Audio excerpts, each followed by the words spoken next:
नमस्कार। आज हम पढ़ेंगे टॉमस हार्डी की कविता द डार्कलिंग थ्रश। और इतनी खूबसूरत कविता है। आपने सोचा है कि हम इतने परेशान क्यों रहते हैं, हम इतने दुखी क्यों रहते हैं। सब कुछ होता है हमारे पास, बावजूद इसके हम परेशान होते हैं, बावजूद इसके हम दुखी होते हैं। तो आज अभी आपको टॉमस हार्डी बताएगा कि क्यों दुखी रहते हैं और क्यों और किस तरीके से हम खुश हो सकते हैं। हालांकि टॉमस हार्डी अपने आप में पेसिमिस्ट माना जाता है और उसके जो नॉवेल्स हैं, एज अ नॉवलिस्ट वो जाना जाता है। उसके नॉवेल्स में भी यही कहा जाता है कि वो सारे पेसिमिज्म से भरे हुए हैं, निराशावाद से भरे हुए हैं। लेकिन अभी आप ये पोएम पढ़ेंगे ना तो दिखेगा आपको कि हाँ, वहाँ पेसिमिज्म है, निराशावाद है। लेकिन जब ख़त्म होगी ये पोएम तो आप देखेंगे कि वाकई ये पेसिमिज्म नहीं, ये एक ऑप्टिमिज्म है। चलिए देखते हैं, खुद डिसाइड कीजिएगा आप, आपको भी लगेगा कि उसको एज अ पेसिमिस्ट जो हम मानते हैं, क्रिटिक्स मानते हैं, ज़्यादातर साहित्यकार मानते हैं। तो अभी आप इस पोएम से खुद डिसाइड कीजिएगा। ये I leant upon a coppice gate. I leant upon में मतलब झुका हुआ था, और कहाँ झुका हुआ था? अ कॉपस गेट। कॉपस एक बगीची को बोलते हैं, एक छोटी बगीची के दरवाजे पर मैं झुका हुआ था। When frost was spectre grey.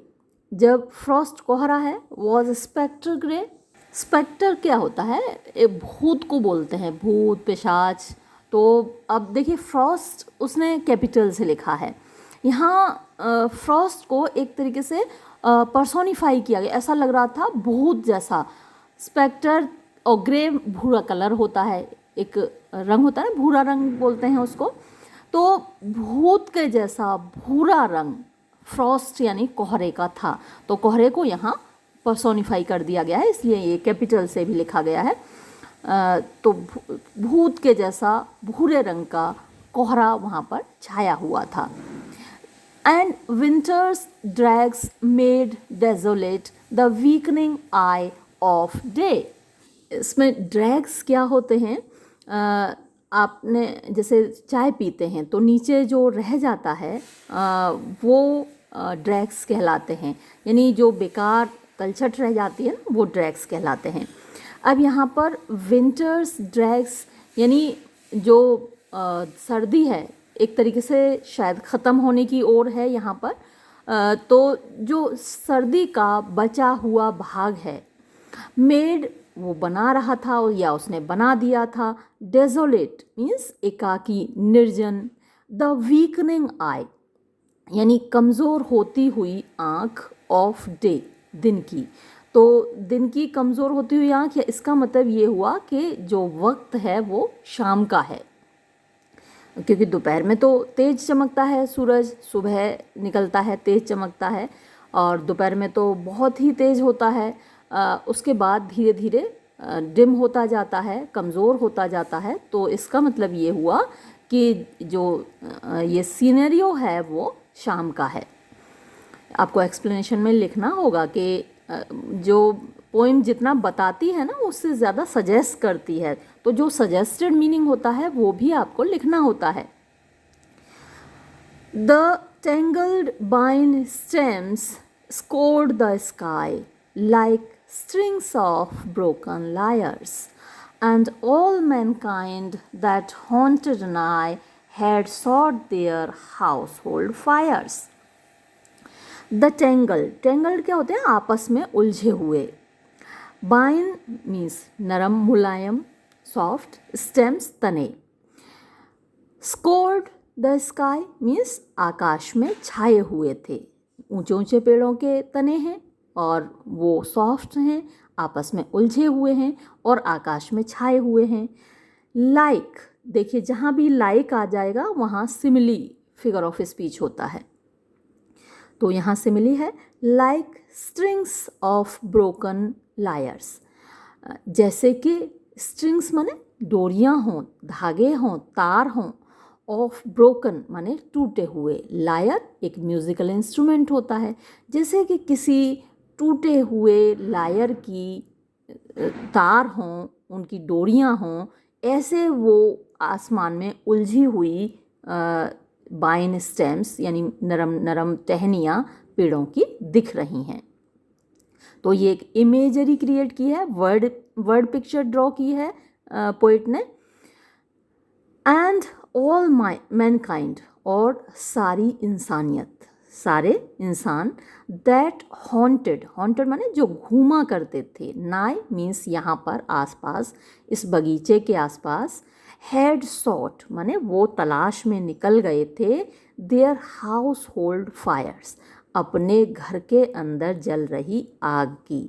तो जब सर्दी होती है तो लोग बाहर निकलने से बचते हैं ना, घर के अंदर। यहाँ इंडिया में तो घर के अंदर रजाई में घुस के काम चल जाता है, कंबल में घुस के काम चल जाता है, लेकिन यूरोप में बहुत ज़्यादा ठंड होती है तो वहाँ घर के अंदर आग भी जलाई जाती है। तो वो क्या है, अपने घरों की आग की तलाश में निकल गए थे। तो ये देखिए एक तस्वीर बनी, एक वर्ड पिक्चर बनी कि एक बगीचे के गेट पर है पोएट और वहाँ कोहरा छाया हुआ है, और कोहरा भी कैसा दिख रहा है, जैसे कि भूत हो कोई, और जो दिन की आँख यानी कि जो सन है वो कमज़ोर पड़ता जा रहा है।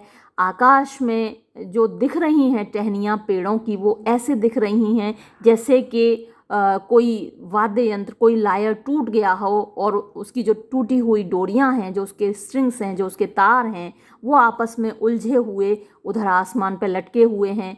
और जो सारा इंसान गायब हैं, यहाँ कोई घूम ही नहीं रहा है, सब अपने अपने घरों में घुस गए हैं और आग तापने लग गए हैं। तो ये एक तस्वीर बनी पहले स्टेंजा में। नेक्स्ट स्टेंजा पर चलते हैं। The land's sharp features seemed to be. अब देखिए फिर से एक और तस्वीर आपको दिखाई देगी यहाँ पर। द लैंड्स ज़मीन के, धरती के, शार्प फीचर्स यानी तीखे नैन नक्श।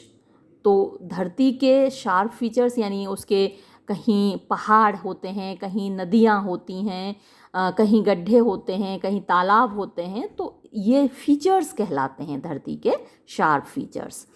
अब ये सीम्ड टू बी यानी ऐसे लग रहे थे। कैसे लग रहे थे? द सेंचुरीज कॉर्प्स आउटलैंड, बहुत ही खूबसूरत मेटाफर है यहाँ पर। सो लाइक एज तो यूज़ हुआ नहीं, अदरवाइज जैसे यहाँ पर आपने फर्स्ट स्टेंजा में देखा था like strings of broken lawyers, तो ये था सिमिली। अब यहाँ सेकंड स्टेंजा में यहाँ लाइक यूज़ नहीं हुआ, so like as words use होते हैं तब जाके सिमिली होता है। अच्छा, अगर आपने एक मैंने वीडियो बनाई हुई है फिगर्स ऑफ स्पीच पर, वो नहीं देखी है तो ज़रूर देख लीजिएगा।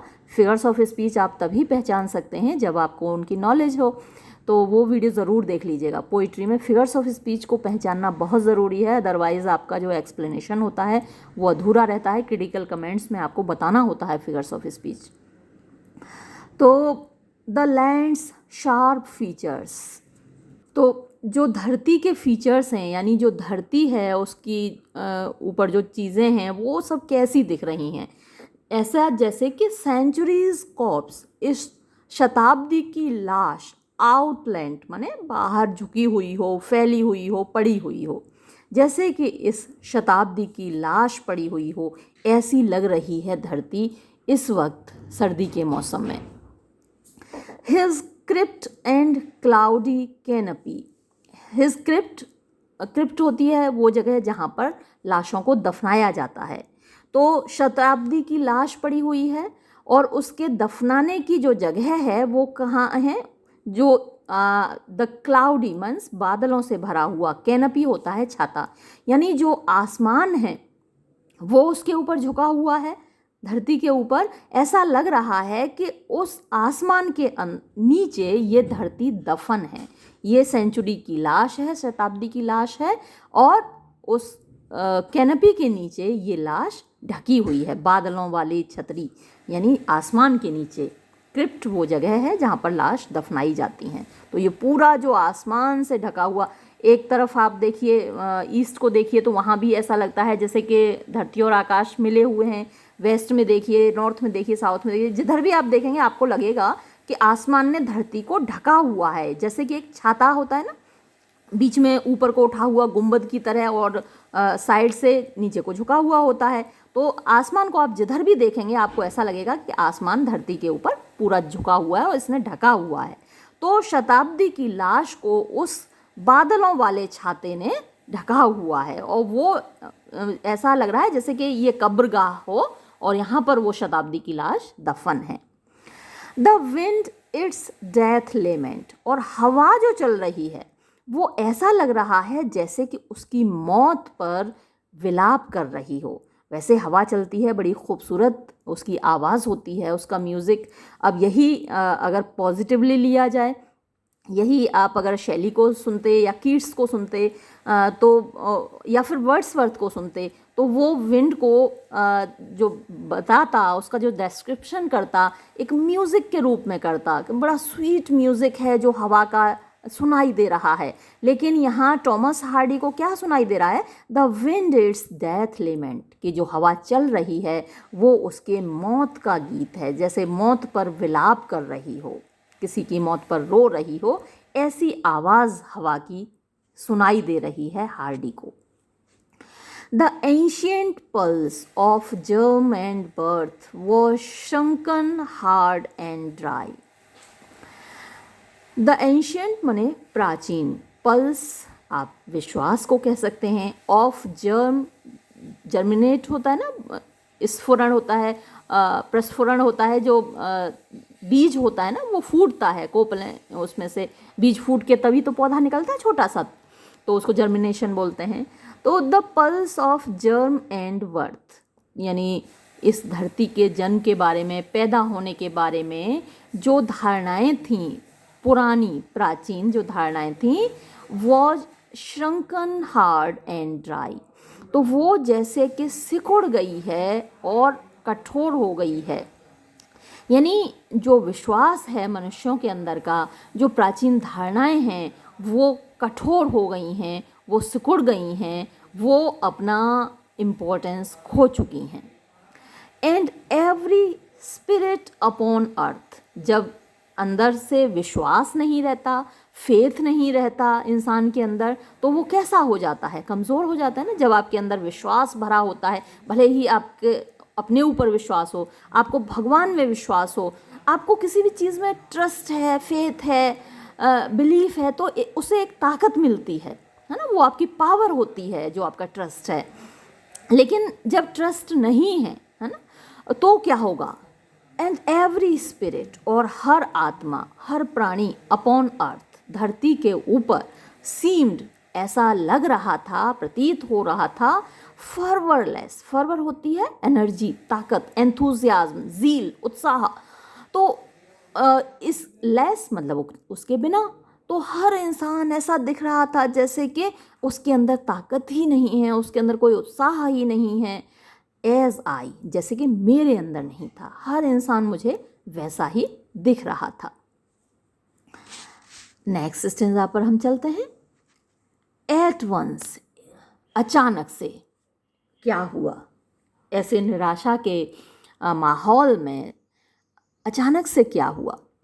अ वॉइस, एक आवाज़, एरोज, निकली। कहाँ से? Among the bleak twigs overhead. Among माने बीच में से, द ब्लीक माने डार्क, अंधेरी या गहरी या घनी, ट्विग्स माने होती हैं शाखाएं, ओवरहेड मेरे सिर के ऊपर, तो मेरे सिर के ऊपर जो घनी शाखाएं थीं पेड़ों की, वहाँ से अचानक एक आवाज़ निकली। In a full hearted evensong, full hearted मतलब पूरे दिल से, पंचम सुर में, इवन सॉन्ग यानी शाम का गीत, एक शाम का गीत मुझे सुनाई दिया। ऑफ जॉय इनलिमिटेड, उसमें जॉय था, उसमें खुशी थी, उसमें आनंद था। इनलिमिटेड ना, अनलिमिटेड, असीमित आनंद था। ऐसा इतना सुरीला गीत मुझे सुनाई दिया जिसमें कि अनलिमिटेड जॉय भरा हुआ था, खुशी भरी हुई थी, असीमित प्रसन्नता भरी हुई थी। किसका था वो गीत?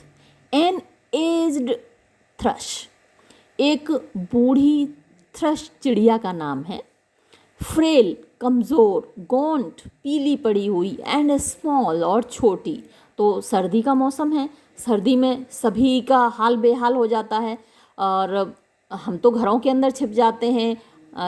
हमारे पास कपड़े होते हैं, रजाई गद्दे होते हैं और हीटर होते हैं, रूम हीटर होते हैं, वार्मर होते हैं, लेकिन ये पंछी, ये बेचारे, इनके पास तो कुछ नहीं होता, तो इनका हाल तो बहुत ही बेहाल हो जाता है। तो वही हाल है इस थ्रश पक्षी का, जो कि बूढ़ा भी है और फ्रेल माने कमज़ोर भी है, गॉन्ट माने पीला भी है और स्मॉल छोटा सा है।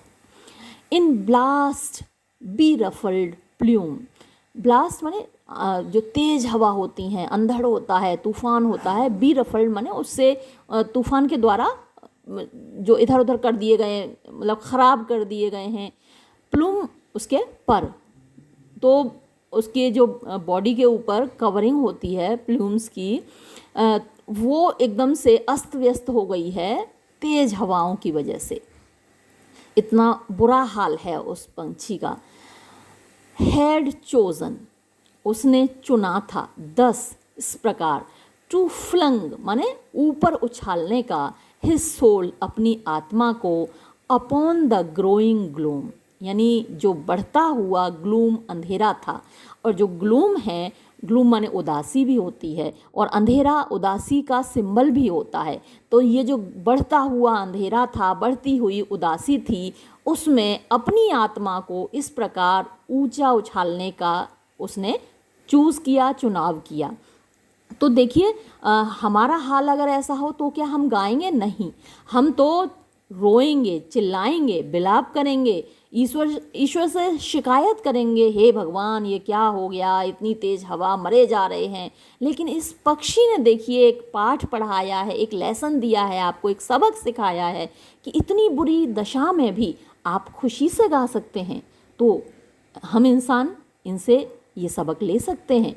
और टॉमस हार्डी, जो कि एक पेसिमिस्टिक पोइट माना जाता है, पोइट क्या, वो नॉवलिस्ट के रूप में ज़्यादा जाना जाता है, लेकिन यहाँ क्योंकि हम पोएम पढ़ रहे हैं तो हम एज अ पोइट ही उसको डिस्कस करेंगे।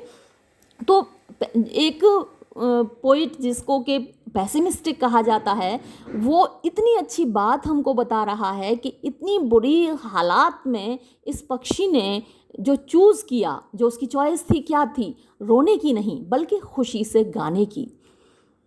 लास्ट स्टेंजा देखिए, सो लिटिल कॉज, यानी इतना कम कारण था उसके पास, फॉर कैरोलिंग्स, कैरोलिंग्स यानी इस गीत के लिए, इन धुनों के लिए, इस गाने के लिए उसके पास कोई कारण नहीं था। सो लिटिल कॉज, देखिए कितने बुरे हालात में है ये पक्षी, तो उसके पास गाने का कोई कारण ही नहीं है। ऑफ सच एक्सटेटिंग साउंड, सच ऐसी, एक्सटेटिक माने फुल ऑफ हैप्पीनेस, खुशी से भरी हुई, साउंड आवाज़, यानी इतनी खुशी से गाने का उसके पास कोई रीज़न नहीं है, कोई लॉजिक नहीं है, कोई कॉज नहीं है, कोई कारण नहीं है।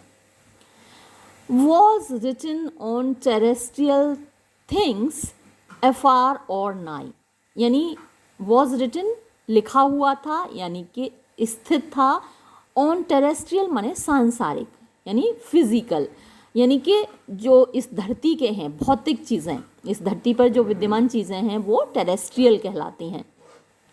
तो कोई भी कारण ऐसा नहीं दिख रहा था, वॉज रिटन माने यहाँ पर दिख रहा था, ऑन टेरेस्ट्रियल थिंग्स यानी इस सांसारिक चीज़ों पर, संसार में जितनी चीज़ें थीं वहाँ जो दिख रही थीं उनमें ऐसा कोई कारण नहीं दिख रहा था।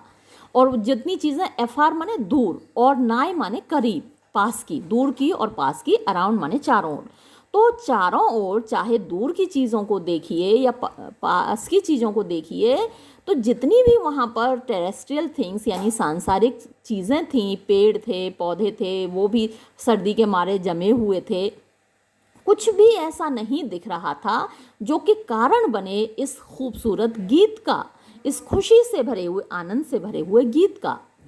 That I could think there trembled through his happy good night air, यानी that I could think, जो मैं सोच सकूं, ऐसा मुझे कुछ नहीं दिख रहा था आसपास जो कि मैं सोच सकूं, there trembled through, जो वहाँ पर कांपता हुआ दिख रहा हो, ट्रेम्बल, अब सर्दी का मौसम है तो वहाँ पर हर चीज़ कपकपाती हुई ही दिखेगी। जो कि कांपता हुआ मुझे दिखे through his happy good night air. ये जो उसका हैप्पी खुशी से भरा हुआ गुड नाइट यानी रात का शुभ रात्रि का एयर यानी उसका जो गीत था। तो एयर माने वैसे हवा होती है, लेकिन यहाँ जो आया है उसकी मुंह से जो एयर निकल रही है, उस पक्षी के मुंह से जो एयर निकल रही है, तो वो आवाज़ की फॉर्म में निकल रही है, उसके गीत की फॉर्म में निकल रही है। तो ये जो शुभ रात्रि से भरा हुआ उसका गीत है, वो उसके कोई कारण मुझको वहाँ नहीं दिख रहा था। सम ब्लेसड होप, लेकिन ऐसा लगता है, सम ब्लेसड माने कोई डिवाइन, होप उम्मीद, कोई तो ऐसी दैवीय, कोई ऐसी डिवाइन उम्मीद थी, वेयर ऑफ, जिसके बारे में ही न्यू, वो जानता था, एंड आई वॉज अनअवेयर, और मैं उससे अनभिज्ञ था, मुझे वो ज्ञात ही नहीं था, मुझे तो मालूम ही नहीं था कि वो क्या उम्मीद है। अब देखिए फिर से एक डिफरेंस आपको दिखाई दिया इंसानों के और जानवरों के या परिंदों के बीच में। हम जब सर्दी से ऐसे बेहाल हों, हमारे पास घर ना हो, कहीं शेल्टर ना हो, तो हमारा क्या हाल होगा, बदहाल होंगे हम और हम शिकायत करेंगे। लेकिन ये जो पक्षी है, इसको कोई उम्मीद है कि ये जो बुरे दिन हैं, ये जो बुरा मौसम है, ये जो बुरे हालात हैं, ये ख़त्म हो जाएंगे, अच्छा मौसम आएगा, धूप निकलेगी, गर्मी आएगी और तब हम राहत महसूस करेंगे। तो ऐसी कोई उम्मीद उस पक्षी के पास है, तभी तो वो खुशी से गा रहा है, जो कि हम इंसान लोग नहीं जान पाते। तो देखिए एक तरीके से टॉमस हार्डी ने हमको ये मैसेज दिया कि कितने भी बुरे हालात हों, हमको उम्मीद नहीं छोड़नी है, हमको रोना नहीं है, हमको खुशी से गाना है, कोशिश करनी है कि हम बुरे दिनों को भी मुस्कुराते हुए, हंसते हुए बिता लें। एग्ज़ाम में अक्सर पोइम की क्रिटिकल अप्रिशिएशन पूछी जाती है, तो अभी हम ज़रा इसकी क्रिटिकल अप्रिशिएशन भी देख लेते हैं इसी वीडियो में। जब हम क्रिटिकल अप्रिशिएशन लिखना शुरू करते हैं तो थोड़ा सा पोइट के बारे में भी बताते हैं। देखिए शुरुआत यहाँ पोइट के बारे में ही बताने से हो रही है। Hardy is a great lover of nature, Hardy एक महान प्रेमी है नेचर का, प्रकृति का। The love is well exposed, और ये जो प्रेम है उसका प्रकृति के प्रति मोहब्बत है वो अच्छी तरीके से जाहिर हुई है इन पोइम्स, कविताओं में, लाइक द डार्कलिंग थ्रश, जैसे कि ये कविता है डार्कलिंग थ्रश।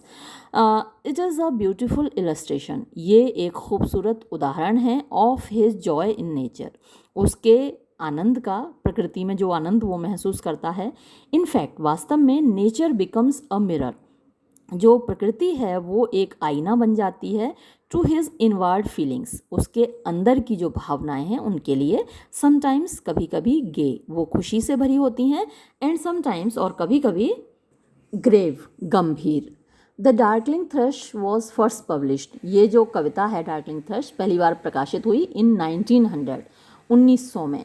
तो सेंचुरीज डेथ कहा गया था ना, तो अब क्योंकि ये सेंचुरी ख़त्म हुई है, जब ये कविता पब्लिश हुई है, लिखी गई है, प्रकाशित हुई है, तभी वहाँ पर सेंचुरीज डेथ बताई गई थी, एक शताब्दी की मौत। Under the title by the century's death bed, तो जो टाइटल था उस वक्त century's by the century's death bed, ये शीर्षक था, ये टाइटल था।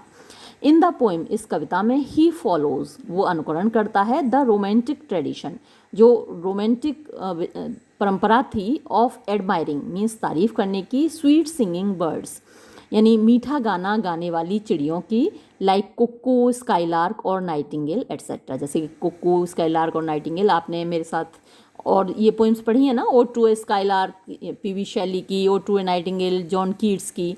तो इस तरीके की कविताएं रोमांटिक एज में लिखी जाती थीं। डेवलपमेंट ऑफ थॉट, अब देखते हैं इस कविता में जो विचारधारा है। The poem develops with the poets mood off sadness, तो ये जो कविता है विकसित होती है कवि के भावावस्था के साथ, ऑफ सैडनेस माने दुख की, कॉज्ड जो कि जिसका के कारण है, बाय ग्रे फॉग, GREY होना चाहिए, ग्रे फॉग इन विंटर, यानी जाड़े के मौसम का घना कोहरा होता है, ग्रे भूरे रंग का कोहरा। The poet waits at a garden gate, जो कवि है वो इंतज़ार कर रहा है, रुका हुआ है एक बगीचे के गेट पर, दरवाजे पर। द सनशाइन इज़ डिम, जो धूप है वो धीमी है। द ब्रांचेस आर टेंगल्ड, जो शाखाएं हैं वो उलझी हुई हैं पेड़ों की। Looking like strings of a broken lyre, जो कि दिख रही हैं जैसे कि एक टूटे हुए लायर की स्ट्रिंग्स हों, डोरियां हों या तार हों।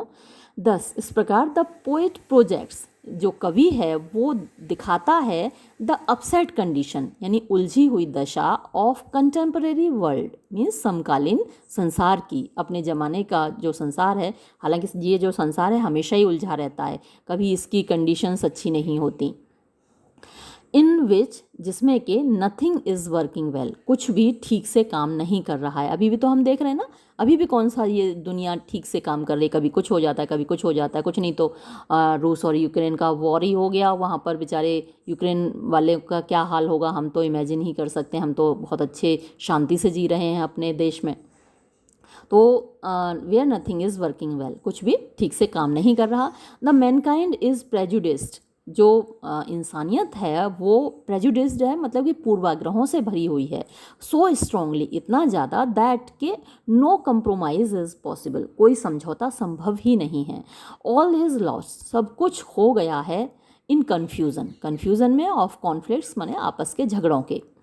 Like strings of broken lyres and all mankind that haunted nigh had sought their household fires. तो ये तो मैं पहले ही एक्सप्लेन कर ही चुकी हूँ। आगे देखते हैं। द सेंचुरी इज़ रूइंड, जो शताब्दी है वो बर्बाद हो गई है। In conflicts and doubts, conflicts झगड़ों में, डाउट्स संदेहों में। New thoughts are not welcomed, नए जो थॉट्स हैं, नए जो विचार हैं, उनका स्वागत नहीं किया जाता है। तो यहाँ पर जो पोइट है, अपनी एक नावल था इसका बड़ा फेमस, ज्यूड द ऑब्सक्योर। आप चाहें तो यहाँ लिख सकते हैं, इसमें इंक्लूड कर सकते हैं अपने आंसर में कि यहाँ थोड़ा सा निराश पोइट इस बात से भी है कि उसका बहुत अच्छा नावल है ज्यूड द ऑब्सक्योर। कभी आपको वक्त मिले तो पढ़िएगा, बहुत अच्छी लैंग्वेज में लिखा हुआ है और बहुत खूबसूरत है। लेकिन उसमें थोड़ा सा कुछ ऐसे रिलेशंस थे उलझे हुए, जिनकी वजह से बहुत आलोचना हुई उसकी इस नावल की, और ये कहा गया कि बड़ा ऑब्सीन है, बड़ी गलत बात हार्डी ने यहाँ पर कही है। बहुत गलत रिलेशन दिखाया है उसमें, एक्स्ट्रा मैरिटल अफेयर दिखाया गया था, जो कि उस वक्त कॉमन बात नहीं थी। आजकल तो बहुत कॉमन बात हो गई है। आजकल तो खैर नॉवेल्स लिखे कैसे जाते हैं कि भाई पढ़ना भी दुश्वार हो जाता है उनको, क्या क्या उनमें डिस्क्रिप्शंस होते हैं। लेकिन जिस वक्त हार्डी ने लिखा था अपना नावल, उस वक्त का माहौल अलग था, तो बहुत आलोचना हुई थी। तो इसीलिए यहाँ पर पोइट ये भी दिखा रहा है कि new thoughts are not welcomed, जो नए विचार हैं उनका स्वागत नहीं किया जाता है। पोइट्स एंथुजियाज्म, जो कवि का उत्साह है, फॉर डूइंग एनीथिंग गुड, कुछ भी अच्छा करने का, इज़ लॉस्ट, वो खो जाता है। The ancient pulse of German the birth was shrunken, hard and dry, and every spirit upon earth seemed fervorless as I। तो ये तो मैं पहले ही एक्सप्लेन कर चुकी हूँ। आगे देखते हैं। बादल इतना छा गया, एक तो अंधेरा हो गया। एक मिनट। सडनली, अचानक, द स्वीट म्यूजिक, मीठा संगीत, ऑफ अ थ्रश, एक थ्रश चिड़िया का, फिल्स भर देता है, द होल प्लेस, पूरे स्थान को, विद लिमिटलेस जॉय, यानी असीमित आनंद से, प्रोड्यूस्ड ऑल अराउंड, जो चारों ओर पैदा हो जाता है। द मिरेकल इज़ डन, ये चमत्कार किया जाता है, by an old weak thrush bird, एक बूढ़ी कमज़ोर थ्रश चिड़िया के द्वारा। हर आर्ट, उसकी कला, disappears, removes the gloom of despair, ये डिसअपियर्स यहाँ गलत है, इट अपियर्स होना चाहिए। हर art comma it appears comma removes the gloom of despair, तो ऐसा लगता है कि उसकी कला ने रिमूव कर दिया, हटा दिया, द ग्लूम माने अंधेरे को, ऑफ डेस्पेयर निराशा के। दिस स्वीट म्यूजिक, ये मीठा संगीत, डज नॉट सीम, नहीं लगता, टू बी इंस्पायर्ड, जैसे कि वो प्रेरित हो बाय वर्ल्डली ऑब्जेक्ट्स, सांसारिक चीज़ों के द्वारा। इट्स स्वीटनेस, इसकी मधुरता, थ्रिल्स यानी रोमांचित कर देती है द सोल, आत्मा को। इट फिल्स द पोइट्स हार्ट, ये कवि के हृदय को भर देती है विद होप, उम्मीद से। फिर नेक्स्ट देखते हैं सेंस ऑफ डेस्पेयर, यानी निराशा की भावना। For Hardy despair is not a passing mood, यानी हार्डी के लिए निराशा की भावना एक गुजरती हुई भावावस्था नहीं है, but basic nature of mind, बल्कि दिमाग की एक मूलभूत प्रकृति है। द पोएम एक्सप्रेसेस, ये जो कविता है अभिव्यक्त करती है इट, इसको इफेक्टिवली, प्रभावी रूप से। द पोएम ओपन्स, ये कविता शुरू होती है with a sense of despair, निराशा की भावना से। It is a cold foggy morning, ये एक ठंडी कोहरे से भरी हुई सुबह है इन विंटर, यानी सर्दी की। द सनशाइन इज़ डिम, जो सूरज की धूप है वो डिम है, तो मुझे लग रहा था कि ये शाम है, हालांकि पोएम के अंदर ऐसा कुछ इंडिकेट नहीं किया गया है कि ये शाम है या सुबह है। तो जैसा कि वीकनिंग वर्ड दिया हुआ था ना सन के लिए, तो मैंने जो इंटरप्रेट किया वो शाम के रूप में इंटरप्रेट किया। अब इस बुक के लेखक ने जो इंटरप्रेट किया है वो मॉर्निंग के रूप में इंटरप्रेट किया है, लेकिन कविता में हमको ये आज़ादी होती है कि हम अपने हिसाब से इंटरप्रेट कर लेते हैं। तो मुझे लगा कि शाम का वक्त है और इस कविता के इस बुक के लेखक को लग रहा है कि ये सुबह का वक्त है। द सनशाइन इज़ डिम, जो सूरज की धूप है वो धीमी है। पेसिमिस्टिक थॉट्स, उदासी से भरे हुए विचार, फिल हिज माइंड, उसके दिमाग को भर देते हैं। द क्लाउडी स्काई, बादलों से भरा हुआ आसमान, इज़ लाइक, वो ऐसा है, that lower part of church, वो निचला भाग चर्च का, where dead bodies are buried, जहाँ के शव दफनाए जाते हैं। It is the burial of a dead century, ये ब्यूरियल मीन्स कब्रगाह है, ऑफ डेड सेंचुरी, मरी हुई शताब्दी का। For the poem was written, क्योंकि ये कविता लिखी गई थी इन 1900, 1900 में। When 19th century is almost dead, जबकि 19वीं शताब्दी लगभग ख़त्म होने को है। ये याद रखिएगा कि 1900 पे 19वीं शताब्दी, आपको लगता होगा कुछ बच्चों को कई बार ये कन्फ्यूज़न होता है, जैसे 1901 है तो हम पूछेंगे 1901 या 1902 कौन सी शताब्दी है, तो वो बताएंगे 19वीं शताब्दी, जबकि वो 20वीं शताब्दी होती है ना।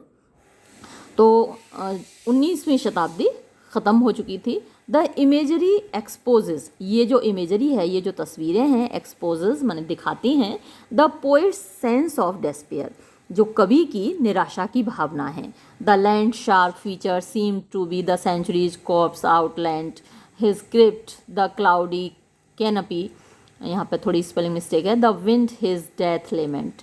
तो ये तो मैं पहले ही एक्सप्लेन कर चुकी हूँ। आगे बढ़ते हैं। लव फॉर नेचर, यानी कि प्रकृति के प्रति प्यार। Hardy is a great lover of nature, Hardy प्रकृति का बड़ा प्रेमी है। इन दिस पोएम, इस कविता में, ही इज़ मूव्ड, वो प्रभावित हो जाता है, वो भावनाओं से भर जाता है। ऑन हियरिंग, सुनकर, द स्वीट म्यूजिक, मीठे संगीत को, ऑफ अ थ्रश बर्ड, एक थ्रश चिड़िया के।